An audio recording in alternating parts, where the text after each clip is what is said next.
இந்த ஒரு முருகன் கோவிலுக்கு மட்டும் அவ்வளவு எளிதில் யாராலும் வர முடியாது. அப்படி வந்தால் உங்களுக்கு நல்ல நேரம் ஆரம்பித்து விட்டது என்பதே அர்த்தம். இப்போது நீங்கள் இந்த பொதுநலம் வீடியோவை பார்க்கிறீர்கள் என்றாலே முருகன் உங்களுக்கு அருள் கொடுத்து விட்டார். அங்கு செல்வதற்கு என்பதுதான் அர்த்தம். இந்த வீடியோவை ஸ்கிப் செய்யாமல் கடைசி வரை பாருங்கள். உங்களின் மன கஷ்டங்கள் அனைத்தும் விரைவில் முடியும்.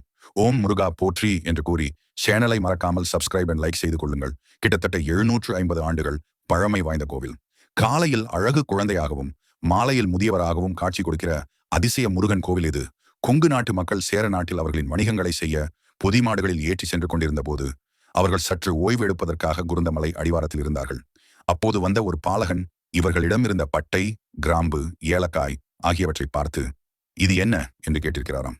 இவர்கள் சின்ன பையன்தானே என்று நினைத்து, இது தவிட்டு என்று கூறி தூங்கச் சென்றார்கள். மறுநாள் காலையில் அந்த மூட்டைகள் அனைத்தும் தவிட்டாக மாறியிருந்தது. இதை கண்டு அவர்கள் அதிர்ந்து, இது முருகன் பாலகன் வடிவில் வந்து நம்மை சோதித்தார் என்று புரிந்து கொண்டார்கள்.